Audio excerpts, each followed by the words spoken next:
nosotros un placer estar en este escenario, disfrutando de la compañía de muchos conocidos, de muchos compañeros y participando de este primer Congreso Catastral. El tema que nos toca exponer a la compañera Chavarría Emily, referente a la propiedad en condominios y la propiedad y los cementerios. Podríamos decir que son temas un tanto antagónicos, la parte de la vida, el disfrute aquí en la tierra y el disfrute un poquito, ¿verdad? El subsuelo. Entonces, procederemos a hablarles sobre el régimen de la propiedad en condominio. Mencionó Lorena recién que tengo 34 años de trabajar en el registro y les estoy, perdón, 34 años de trabajar en el registro y ya en el 1979, o sea, hace 40 años, ya hablábamos en nuestro primer reglamento del régimen de propiedad en condominio.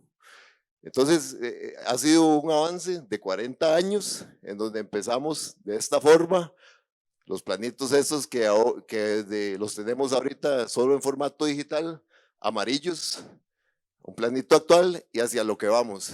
¿Hacia qué vamos? Con el tema de mapa catastral a modelos en 3 dimensiones. Ya los compañeros están trabajando en estos modelos que a nivel europeo, si observamos mapas catastrales en algunos países de Europa, ya encontramos este tipo de modelos. Ya nosotros estamos dando los primeros pasitos en este tema, que yo creo que ya no son pasitos pequeños, sino ya van siendo pasitos un poco más grandes. Ok, con el régimen de propiedad en condominio. Ok, este tema de propiedad de condominio tiene una particularidad, una diferencia a la cual no estamos acostumbrados o el grueso de la población que no es topógrafo o que no son notarios no están acostumbrados con respecto a cómo se inscribe una propiedad en condominio.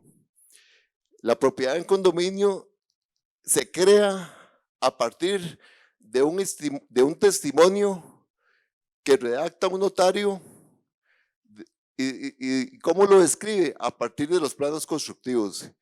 Y ojo con este tema, planos constructivos, porque esos planos constructivos son diseñados por un ingeniero civil o un arquitecto.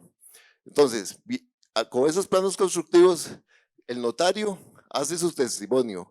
Ese documento llega al registrador de inmuebles y origina el asiento registral de la finca filial, de la finca matriz. Ok, ¿qué panorama se encuentra el ingeniero topógrafo con respecto a esto? Primero, como les dije anteriormente, los planos constructivos diseñados por un ingeniero, un arquitecto. Segundo, cuando llega al campo, aquí no me dejan mentir los topógrafos que hacen labor de campo.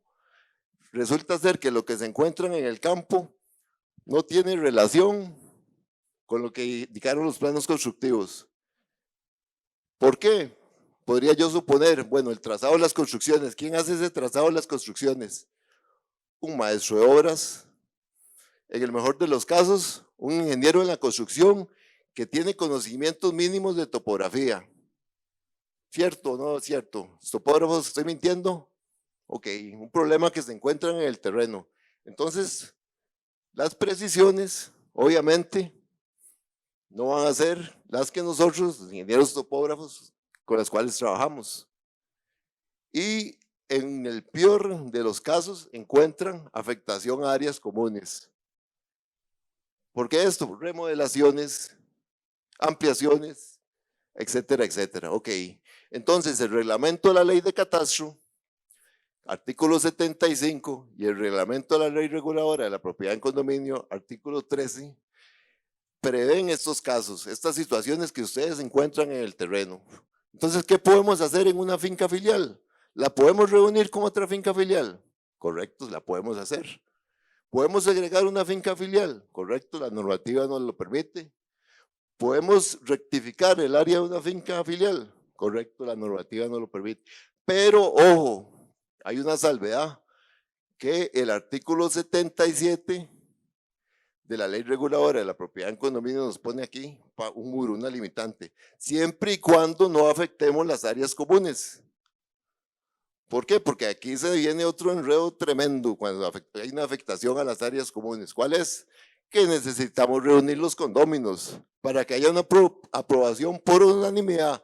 Un solo condomino que esté en desacuerdo frena el proceso.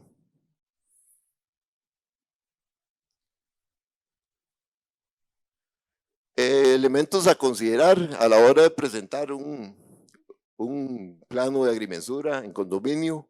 Muy importante, aquí viene la parte del registrador, la parte de ustedes, los profesionales de la agrimensura que ejercen de forma liberal. ¿Qué considera, qué elementos importantes tienen que venir en ese documento? El código APC. ¿Qué es el código APC? Es un código numérico que se genera a partir de la presentación de los planos constructivos. ¿Por qué es importante conocer este código APC? Porque el registrador nuestro tiene que hacer consulta de los planos constructivos. ¿Qué le va a garantizar? Que esos planos constructivos estén presentes en la plataforma APC, Administración de Planos Constructivos, administrada por el Colegio Federado de Ingenieros y Arquitectos. Ok, ¿qué le va a garantizar eso al registrador? Que ese plano constructivo, que ese documento contó con la visación que por normativa se requiere. ¿Y cuáles visados se requieren en unos planos constructivos? Visado del Ministerio de Salud, visado de la Comisión Revisora del Instituto Nacional de Vivienda y Urbanismo y visado municipal. 3 visados muy importantes. Aparte de eso, el registrador va a calificar que lo que ustedes están indicando en el plano de agrimensura coincida en un todo con lo que está indicado en los planos constructivos, salvo los ejemplos que mencionamos anteriormente, las rectificaciones, cuestiones que no se están, que en la realidad de campo es diferente a la realidad de los planos constructivos, pero que la misma normativa nos permite hacer esas modificaciones.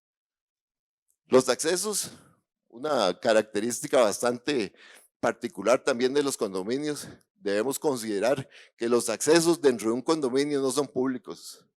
Nadie se ha encontrado con un condominio donde la puertica está abierta y pasamos con nuestro carro y damos la vuelta en U, ¿verdad que no? Siempre hay un portoncito y hoy, en el mejor de los casos, hay un guarda ahí de seguridad privada estacionado, donde en algunos casos hasta la cédula le piden a uno para poder ingresar al condominio.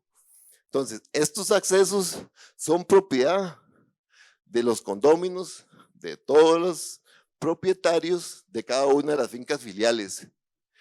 Vienen a formar parte de las áreas comunes. Aquí las municipalidades no tienen participación. Sacamos la basurita después de la puertita del guarda.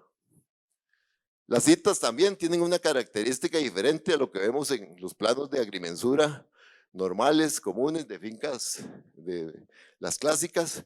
Traen la M, que refiere a la finca matriz, y la F, que refiere a la finca filial. Está temblando el puntero, no. Estoy nervioso.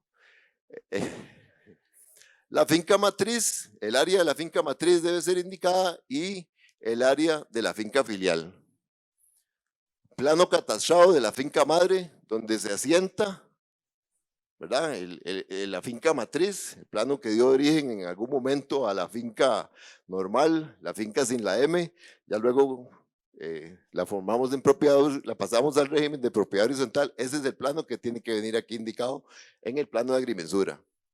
También una característica muy diferente de un condominio es que dentro de un condominio podemos hacer condominios. ¿Qué significa esto? Ok, empezamos con una matriz, seguimos creando las filiales. Esta filial la podemos convertir en matriz y seccionarla en fincas filiales. Es una característica también aparte, diferente, particular de la propiedad del régimen en condominio. Ok, aquí también es otra parte muy importante que quiero acotar. Conocemos todos un plano de agrimensura de una propiedad en régimen de condominio, un plano diferente que tiene mucha información adicional. Entonces, ¿qué quiero rescatar de esta parte de ese documento? El orden.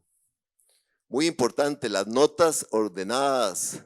¿Por qué? Porque esto va a llegar a un registrador y en el tanto el registrador encuentre esta información clara y concisa, su calificación la va a tener en su mente más clara y puede entrar con más objetividad a calificar el documento. A diferencia de que si esto lo pongo por allá, esto por acá, esto, entonces se nos hace un mundo aquí en nuestra cabecita registral, ¿verdad? Y entonces vamos a revocar ese defecto. Cuando tal vez la información en esta forma ordenada nos va a permitir revisar y así vamos a tener menos consultas en coordinación.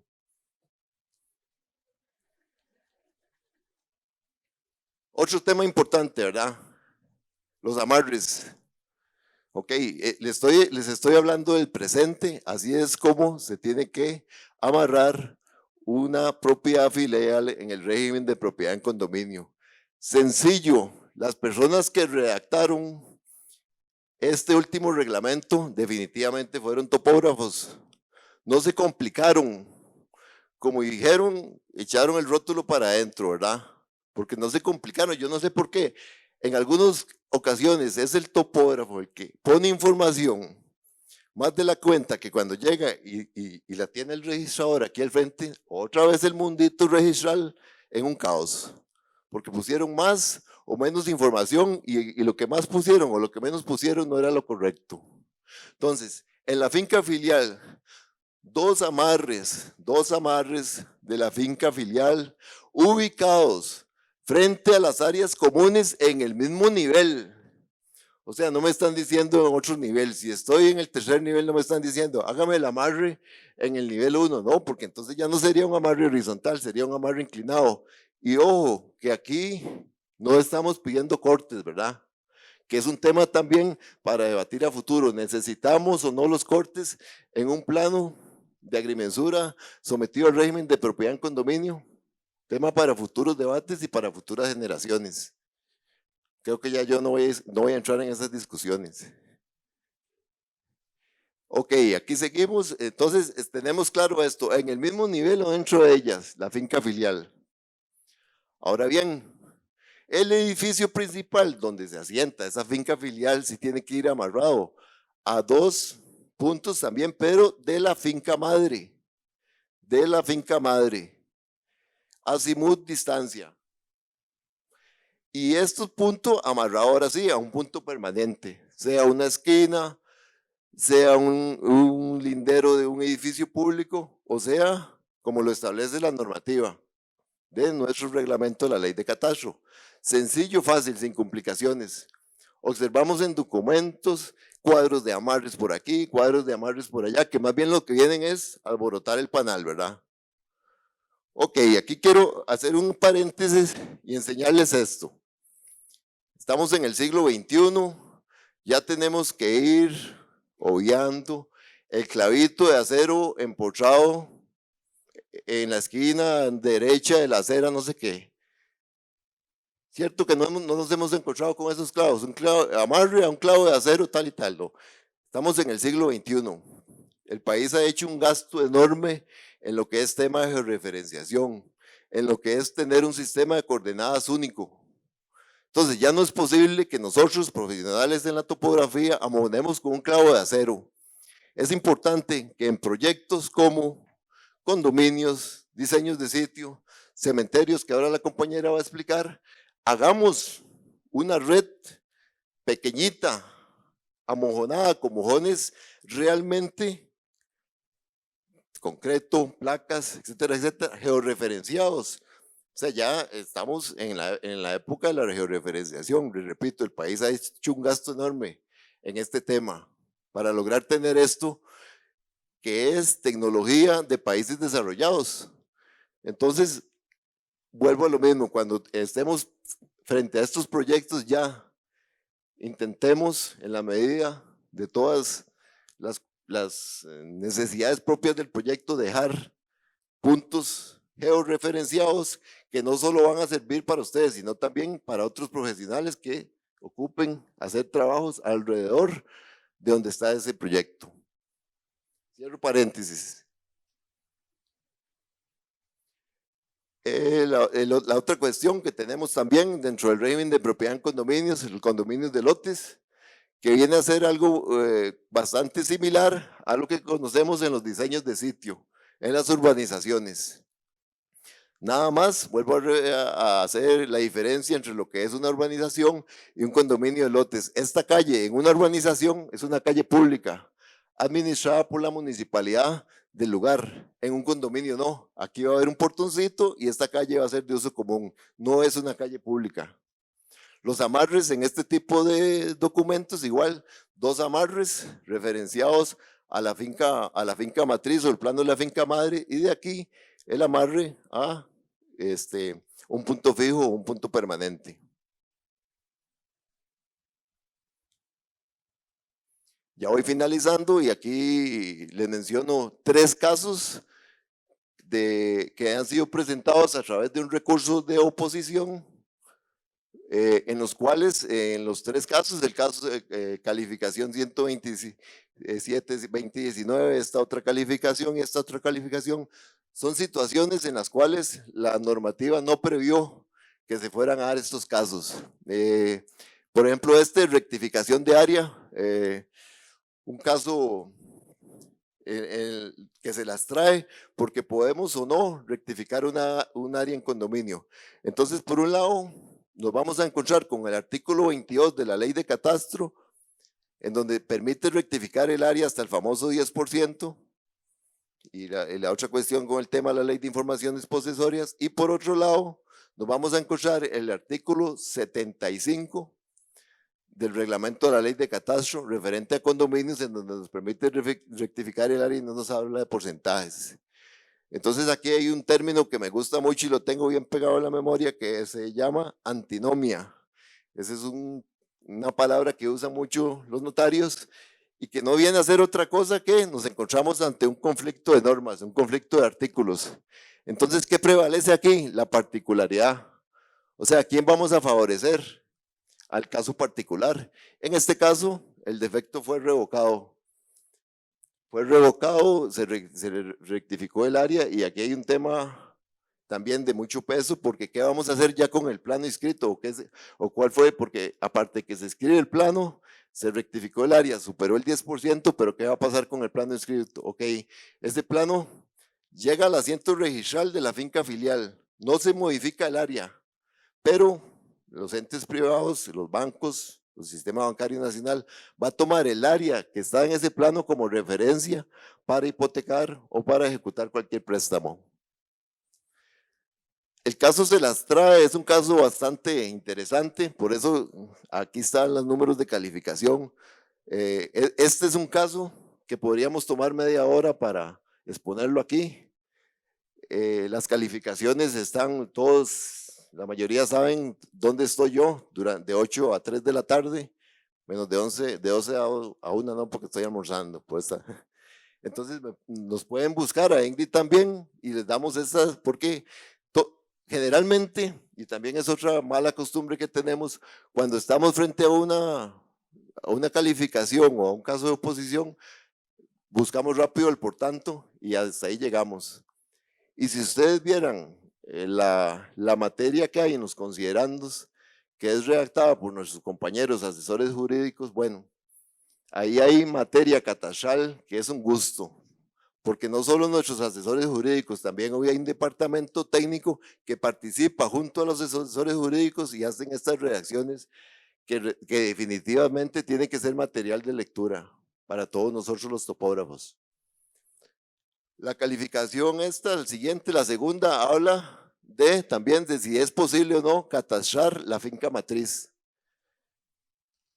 Hay algunas municipalidades que están tomando como cartica de ellos de que en las municipalidades que se tiene que llevar el plano de la finca matriz. No hay normativa, esto sí no se previó, pero se están revocando los defectos, y esto lo está haciendo también la subdirección, en el tanto ese plano con el cual se creó la matriz se demuestre que existe una inconsistencia. Cuando hablamos de inconsistencia, sea que este plano viene, con la presentación de este plano viene y se produce lo que explicó ahora el ingeniero Lodia, un saneamiento. En esos casos, previo estudio, previo análisis de todos los departamentos que le mencioné anteriormente, procede. Y el último caso también, que es el caso que todavía yo personalmente no me explico, cómo se pudo redactar en un reglamento que era para topógrafos que el área la teníamos que redondear al metro. Si nosotros trabajamos con precisiones altísimas y cuando estamos frente, y ustedes lo saben, a un condominio, una propiedad horizontal, y si estamos hablando de un lugar como Escazú, estos que están haciendo aquí detrás del Colegio de los Dioses, que yo que sé cuánto valdrá el metro cuadrado, $5,000, $6,000, y redondeamos el área al metro hacia abajo, está perdiendo medio metro, y estamos hablando de $3,000, y $3,000 son 1.600.000 colones, ¿verdad? Entonces también en esta resolución habla de eso, y definitivamente la permitimos al decímetro. Entonces, todas estas calificaciones, obviamente, han sido resueltas bajo la justicia, bajo la racionalidad y bajo un poquito de sentido común, ¿verdad? También. Entonces, eso es parte de avanzar en este tema. Y yo creo que yo ya terminé, porque ahora sigue la compañera, este es otro tema que se las trae, es tremendo tema. Quiero decirles antes de presentar a la compañera que está un poco ronca, no es que vamos a hacer efectos especiales hoy, ¿verdad? Como voces de ultratumba o esa cosa con el tema, pero así que adelante, doña Ingrid.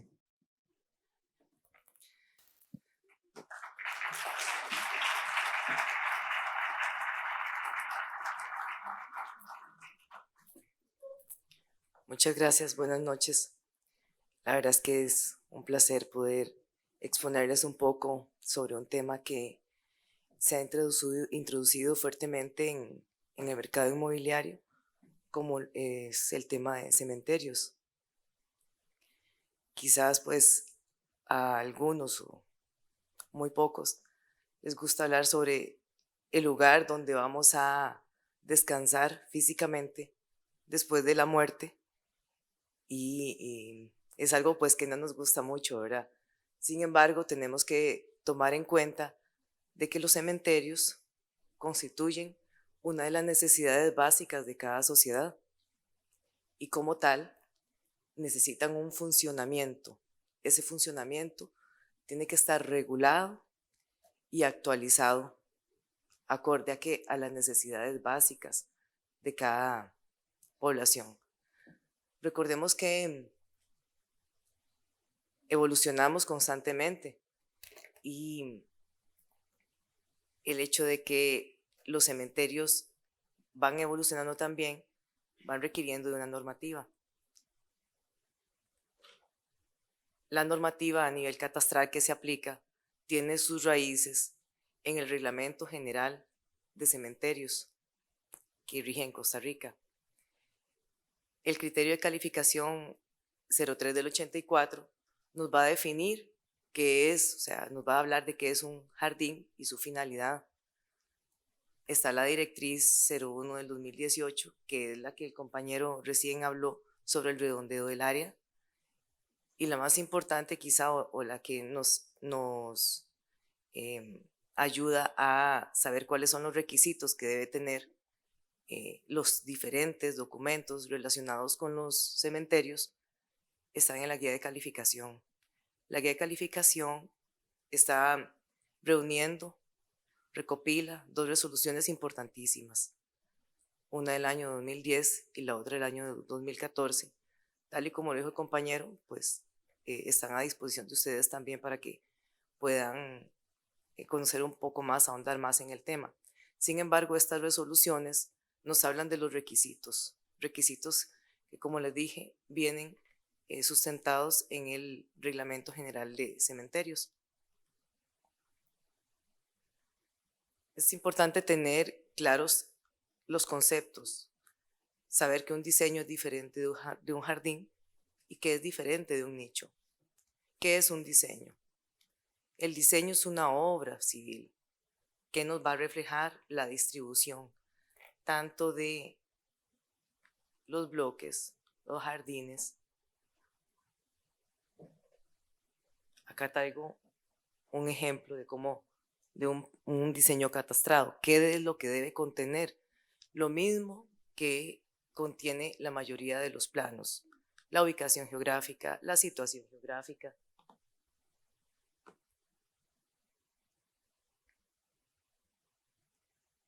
Aquí podemos apreciar la ubicación geográfica, el nombre del proyecto. Lleva exactamente lo mismo que los demás planos con respecto a colindancias, a notas. Sin embargo, va a llevar un diseño detallado de cómo está distribuido el cementerio por jardines, por nichos, va a incluir los accesos, la numeración de esos nichos, las filas en las que se encuentran, de tal manera de que sea de fácil interpretación tanto para el titular como para cualquier otra persona pues, que quiera ubicar su nicho. Lleva los detalles de los jardines. Ese sector, el detalle de los jardines, el sector de indigentes y contingencias, está normado en el Reglamento General de Cementerios, que tiene que constituir el 5% del total de nichos en un cementerio. El cuadro de áreas, al igual que como dijo el compañero, porque también va relacionado con los condominios, los puntos permanentes, y pues el compañero sí fue muy enfático, ¿verdad? La importancia de que estos sean inamovibles en el tiempo y que sean visibles. ¿Cómo se ingresa un diseño en el APT? Es importante porque a lo largo del tiempo, pues hemos tenido ciertos problemas con el ingreso porque el diseño no se catastra, o sea, no se inscribe, sino que se aprueba. Entonces debe ingresar en el APT como un plano general de urbanización para que cuando podamos buscarlo en el CIP, se busca por medio del fraccionamiento. Ya aquí vimos cuáles son los requisitos que debe contener. Ahora vamos a ver lo de los jardines. ¿Cuál es la finalidad del jardín? De acuerdo a la normativa que les comenté, la finalidad del jardín es el de segregar ese nicho de la finca madre, más no traspasarlo. No, los jardines no se utilizan para traspasar. Les traje también otro ejemplo. ¿Qué es lo que tiene que tener un jardín? Exactamente lo mismo que un diseño, sin embargo, va a ser menos detallado, de tal manera de que lo que se vaya a ver es el jardín que se está catastrando. ¿Por qué? Porque es lo que nos interesa. Lo demás es como simplemente de guía.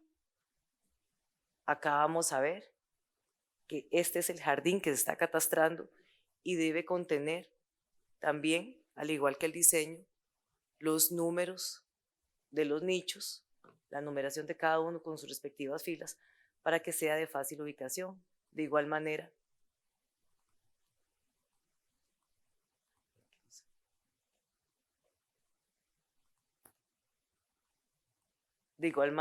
un detalle de los nichos con sus respectivas dimensiones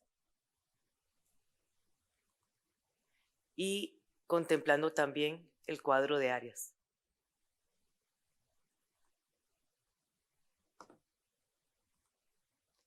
Finalmente, vamos a pasar lo que corresponde a los nichos, la información correspondiente a los nichos. ¿Cuál es la finalidad? Este documento sí se utiliza para segregar y para traspasar. Entonces, en muchos casos quizá se ocupe el jardín, pero para que se pueda traspasar se requiere de un plano catastrado tal y como lo indica la normativa vigente. ¿Cómo se ingresa en el APT? Se ingresa como un plano simple de fraccionamiento. ¿Y por qué se ingresa de esa manera? porque es necesario que se active las cejillas correspondientes para llenar la información correspondiente a ese nicho y que sea de fácil ubicación para las personas que hacemos uso del SIP y también para las personas que llegan a buscar el certificado de su nicho en la plataforma.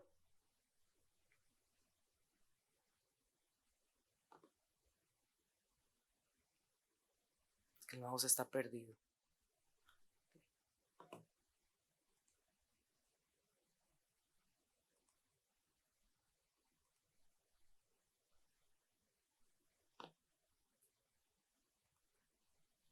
Este es un documento que detalla lo que es el nicho. El plano en sí tiene que traer el diseño completo del cementerio, como les dije anteriormente, porque es para que cualquier persona que lo interprete pueda, sea de fácil lectura para esa persona y no se pierda. Entonces, al tener la ubicación de cada uno de los jardines, ya pues vas a ver exactamente en qué posición está ubicado su nicho, su inmueble. Debe de igual manera contener el detalle para poder saber cuáles son los colindantes, ya esa parte ampliada, ¿verdad? Con las notas correspondientes, igual que los planos que les mencioné anteriormente. Este es como, bueno, son los 3 documentos que constituyen el pan nuestro de cada día respecto a tema de cementerios. Sin embargo, debemos recordar pues que el mercado es dinámico, que las necesidades de la población van cambiando y a raíz de la expansión en cuanto al crecimiento de la población ha hecho que sea necesaria un eficiente uso del suelo. A raíz de esto se da una nueva modalidad en el mercado que corresponde a los cenizarios. Imagino que quizá algunos o muchos han escuchado sobre ese tema. Obviamente, pues como el registro inmobiliario no se queda atrás con respecto a la evolución, va de la mano con los profesionales en la agrimensura, entonces nos dimos a la tarea de visitar algunos cementerios que involucran ese tipo de disposición de restos humanos, que es un cenizario en sí. Un cenizario es un lugar donde se están depositando las cenizas, las urnas, perdón. Esas urnas contienen las cenizas de los restos humanos posterior a la cremación.